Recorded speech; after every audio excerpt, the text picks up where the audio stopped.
Hello YouTube, today I have the RJX1380 micro all-in-one camera. So let's open this up and see what we have here.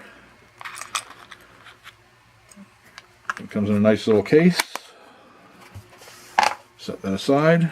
So what we got is a lens cap on there. We got the dipole antenna, and it comes with a protective case, which does not stay on there at all. I mean, if you want to use this case, you're going to have to maybe put some hot glue or something right on the edge. You don't want to cover your components on the camera, but that would be about the only way to really keep it in there. And it comes with a 1.25 millimeter pico blade. Okay, let's get the lens cap off and take the case off of it. So there's your case, and here is the camera without the case. Now, this is supposedly 3.2 grams, so let's get a weight on this real quick. I got a fan going in here, so it might not be completely accurate, but it's supposed to weigh 3.2 grams. Come on, let's set that down there a little gentler, a little more gently.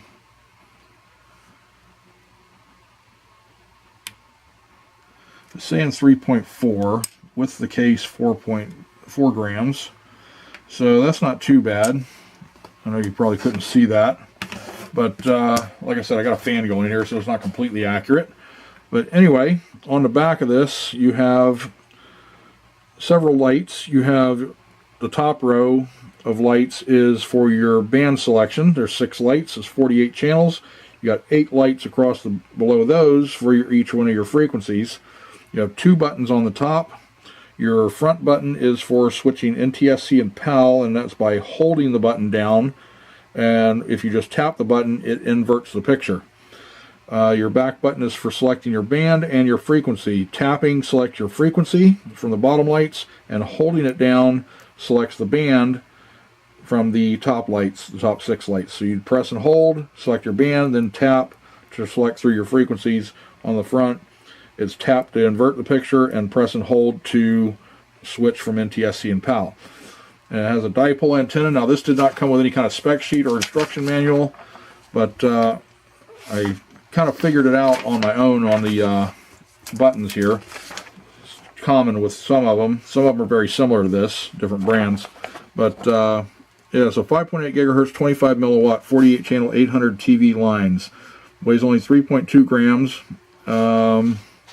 NTSC and PAL, has 8 LEDs for channel and 6 LEDs for frequency group, and it has a NTSC PAL and flip switch. It has wide angle. Let's get into that here in a second. So we got power output 25 milliwatt, supply voltage 2.9 to 5.5 volt for a 1S LiPo. It's supposed to be 47 millimeters by 14.5 by 12, and that 47 millimeters is including the antenna. So let's see, power consumption 200 to 215 mA at 5 volt, and frequency range is 5362 by and to 5945 megahertz with race band. Operating temperature 10C to 60C, ambient temperature 25C. On the back here it has a little better information on something. Let's see, FM modulation type 13 plus minus 1 dBm, transmit power, frequency control is PPL. Let's see, let's not go into too much detail here. Antenna port is 50 ohm. Your sensor is a 1/4 inch. PAL is 725/40 and NTSC is 644/80. Lens angle is horizontal 120 and vertical 100. Let's see. Profile dimensions 14.5, 12.2, 14.5, and 12. Okay, there's your frequency list too. It's got A through F bands and 8 frequencies per band. So that's what you got there. I had to download that spec sheet from RJX. But yeah, this is a nice little camera, very tiny. I was going to do some measurements, but it kind of tells you what they are. But let's get this plugged in. I am going to actually take this plug off because I do not have a 1.25 plug here. I only have 2.0s. So let's get that out of there. If it'll cooperate. There we go. I already kind of messed with it to get it out. Okay. I got fingerprints on the lens, so it's probably not going to be a perfect picture here. Now I'm going to use my VR011 Eachine goggles to show you the picture of it. Let's get the goggles plugged in. Okay. Leave a little room here so I can show you the camera at the same time. So let's get this plugged in here.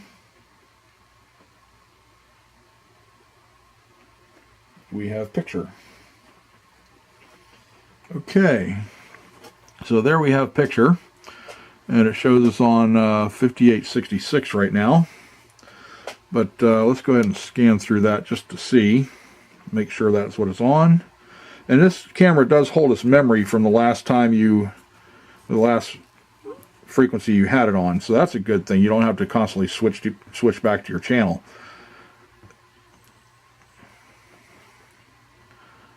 So once this gets into the picture there, okay. Now I'm going to show you here with the picture. I'm going to hit the front button, just tap it, get my hand out of the way, and it will invert the picture. So now we're upside down. So let's invert that back by tapping the front button. Now holding it down switches to PAL, and my goggles are set to NTSC, so it's giving me that wavy line. So let's hold that down and switch it back to NTSC. Okay, now on your back button we can switch channels by just tapping, so switching through on the bottom light. Okay, now if you want to switch your band, watch the top lights there, you press and hold, and there goes your top light. It switches your channel, then you just tap to select your channel or frequency in that. Okay, so now we don't know what frequency we're on right off the top of my head because I don't have the thing in front of me now. We'll just scan for another video.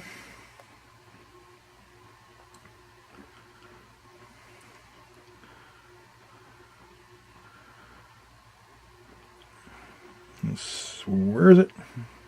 There we are. Okay, so it does have a decent little picture. 800 TV lines, it's not too shabby, and it's not getting as hot as some other cameras I've seen in these micros. I mean, I'm feeling some heat off of it. I'm sure it would get hot if it was sitting just by itself with no airflow over it, but there is no airflow on this right now. The fan's on the other side here, and it's not blowing this direction, but it's not getting that warm, but I'm sure it will after a while sitting there. So yeah, the RJX1380 micro all-in-one camera, no OSD, but it has all those other functions on it. Pretty nice little camera, doesn't look too shabby. It's going to go on one of my micros here, so I'll get a video out of an actual flight with it. And thanks for watching.